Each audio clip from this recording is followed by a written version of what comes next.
अस्सलाम वालेकुम दोस्तों, कैसे हैं आप?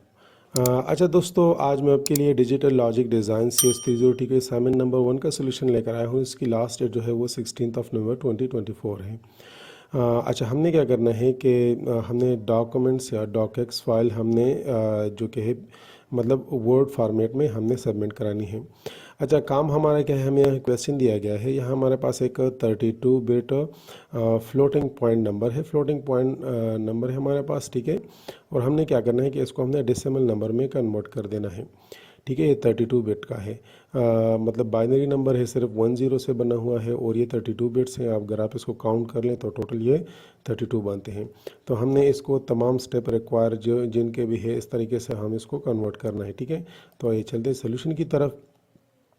अच्छा, तो कोई भी हमारे पास जो बाइनरी नंबर होता है ना 32 बिट वाला, तो वो हमारे पास ये पहला 1 जो होता है ये इसका साइन बिट कहलाता है। ये बाकी जो 8 नंबर होते हैं, ठीक है, यहाँ तक, तो ये इसका जो है एक्सपोनेंट कहलाता है। और ये बाकी जो 23 नंबर होते हैं ना, तो ये इसका फ्रैक्शन पार्ट कहलाता है। जो फ्रैक्शन है इसको मेंटीसा कहते हैं, ठीक है। मेंटीसा यानी इसको हम एम से रिप्रेजेंट करते हैं। अच्छा दोस्तों, तो हम क्या करते हैं कि हम इनमें से तमाम पार्ट्स को एक दूसरे से अलग कर देते हैं।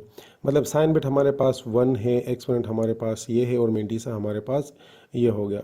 तो नेक्स्ट हम क्या करेंगे कि ये साइन बिट्स जो है ये क्या डिटरमिन करता है कि ये नंबर पॉजिटिव है या नेगेटिव है। अगर इसकी वैल्यू 1 होगी तो ये नेगेटिव होगा, और अगर इसकी वैल्यू 0 होगी तो ये पॉजिटिव नंबर होगा, ठीक है ना। तो हम यहाँ पर आ जाते हैं। तो क्योंकि हमारे पास ये 1 है तो हमने ये डिसाइड कर लिया कि नंबर हमारे पास नेगेटिव है। दूसरा हम क्या करते हैं, ये हमारे पास जो एक्सपोनेंट है उसको हमने डेसिमल में कन्वर्ट कर देना है। तो ये हमारे पास एक बाइनरी नंबर है। तो बाइनरी एक्सपोनेंट को हम किस तरीके से कन्वर्ट करते हैं, जिस तरह कि आपको पता है कि हम ये जितने भी नंबर हैं आपके पास, आप देखें 8 नंबर है हमारे पास। और हमने क्या करना है कि इन तीनों को हमने इन सारों को हमने 2 से मल्टीप्लाई कर देना है और फिर आपस में जमा कर देना है। मतलब फॉर एग्जांपल एक को हम 2 पावर इस तरह से, यहाँ अगर इस साइड से हम लेंगे ना, राइट साइड से, तो इसका हम 2 का पावर 0 लेंगे, ठीक है। दूसरे का 2 का पावर 1 लेंगे, तीसरे का 2 का पावर इस तरह हम 2 3 4 और हम 7 तक आ जाएंगे, क्योंकि ये 0 से शुरू हुआ है तो टोटल 8 नंबर हो गए हैं, ठीक है ना। तो हम इनको इससे मल्टीप्लाई कर देंगे। अच्छा, जब हम इसको इससे मल्टीप्लाई करेंगे तो हमारे पास कुछ तरह से आंसर आएंगे। मतलब अगर 2 को हम 7 मरतबा 2 से मल्टीप्लाई कर लेना तो उससे 128 आ जाता है। तो 128 मल्टीप्लाइड बाय 1 करते तो 128 आ गया। अब चूंकि इससे कुछ भी आ जाए ना तो उसको हमने 0 से मल्टीप्लाई करना है, तो आंसर 0 ही आएगा। तो मैंने यहाँ पर मैंने 0 लिख दिया है, ठीक है। अब अगर यहाँ पर देखिए 2 को 3 बार मल्टीप्लाई करें, 2 मल्टीप्लाइड बाई 2 मल्टीप्लाइड तो उससे 8 आ जाता है, ठीक है ना। तो फिर ये 0 0 आ गया, ठीक है। और लास्ट में फिर हमारे पास ये 2 का किसी का, अच्छा यहाँ पर ये नोट कर लें, कोई भी नंबर हो उसका पावर अगर हमारे पास 0 के बराबर होगा तो वो 1 के बराबर होगा, ठीक है ना। तो हमारे पास ये टोटल नंबर आ गया कि 128 प्लस 8, तो ये 136 हो गया, और प्लस 1 137 हो गया। तो मतलब अगर बाइनरी में हम कोई नंबर इस तरह लिखते हैं तो डेसिमल में, अब ये डेसिमल में कन्वर्ट हो चुका है। डेसिमल के नीचे हम 10 लिखते हैं यूजुअली। अच्छा, तो ये 10 है, ठीक है। अच्छा, फिर हम यहाँ पर क्या करते हैं,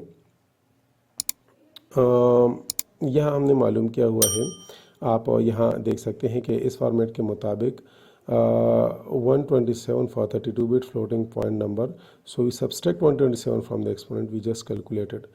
तो बायस हम यहाँ कैलकुलेट करते हैं 137 से हम 127 को माइनस कर लेंगे। 32 बिट के लिए 127 हमने इसे माइनस करना है, तो हमारे पास आंसर आ जाता है 10। तो हमारे पास एक्चुअल एक्सपोनेंट जो आ गया ना, तो वो 10 आ गया, ठीक है। तो यहाँ हमने एक्सपोनेंट को कैलकुलेट कर लिया। अब हमने क्या करना है, मेंटीसा को हमने नॉर्मलाइज करना है। मतलब ये है कि उसको हमने कन्वर्ट करना है डेसिमल में। तो क्योंकि ये हमारे पास मेंटीसा है तो इसकी कैलकुलेशन थोड़ी सी अलग होती है, ठीक है ना। तो हम क्या करते हैं कि ये हमारे पास जो फार्मेट है IEEE 754 फार्मेट, तो इसमें हम मेंटीसा को क्या अज्यूम करते हैं कि ये एक नंबर, इसको नॉर्मलाइजेशन के लिए यूज़ किया जाता है। तो हम मेंटीसा को कुछ इस तरीके से लिख सकते हैं।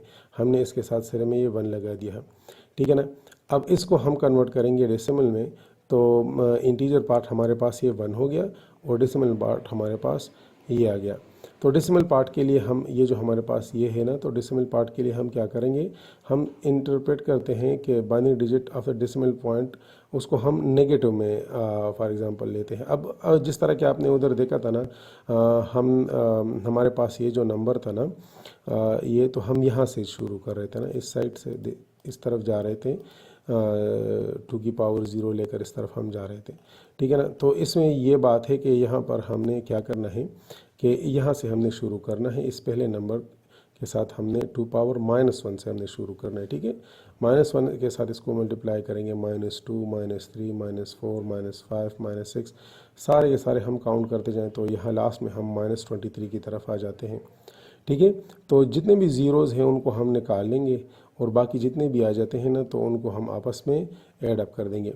तो उनको हमने यहाँ पर ऐड अप किया हुआ है, आप यहाँ से चेक कर सकते हैं। अच्छा, ये अगर 2 का पावर हम -1 ले लें तो उससे जो आंसर आता है वो हमारे पास कुछ इस तरह होगा, ठीक है ना। अगर हमारे पास 2 का पावर -2 है, ठीक है ना, यहाँ 2 का पावर -3 है, ठीक है। तो ये क्योंकि मतलब ये फ्लोटिंग पॉइंट है, ठीक है, उसके बाद है ना, तो इस तरह हम इसको कैलकुलेट कर देते हैं। अच्छा, तो मिंटीसा हमारे पास यहाँ डेसिमल पार्ट में आ चुका है, ठीक है। इन सारों को हम आपस में मिला लेते हैं। फ्रैक्शन पार्ट हमारे पास ये है, ये सारा कुछ हमारे पास इतना आ गया है। तो इन दोनों को अगर हम प्लस कर लेंगे तो हमारे पास कुछ इस तरह से आएगा नंबर। तो हम क्या करेंगे, अभी एक्सपोनेंट को अप्लाई करते हैं। एक्सपोनेंट हमारे पास 10 है, मतलब 2 की ताकत 10 है, 2 पावर 10 है, ठीक है। तो 2 पावर 10 हमारे पास 1024 के बराबर होता है। इसको हम इससे मल्टीप्लाई करेंगे तो हमारे पास ये नंबर आ जाएगा। अब उसके बाद एक्सपेंड के बाद जो कि हमने साइन यूज़ किया था, मालूम किया था, वो जो कि माइनस था, तो वो हमने मालूम किया, तो हमारे पास नंबर कुछ इस तरह -1751.5 आ गया। तो फाइनल आंसर हमारे पास जो है ना, वो बाइनरी नंबर हमारा ये है और डेसिमल नंबर हमारा ये है। अच्छा दोस्तों, उम्मीद है वीडियो आपको अच्छी लगी होगी। अगर आपको वीडियो अच्छी लगी है तो काइंडली चैनल को आपने सब्सक्राइब ज़रूर करना है, वीडियो को लाइक ज़रूर करें और शेयर ज़रूर करें। ओके जी, अल्लाह हाफिज़।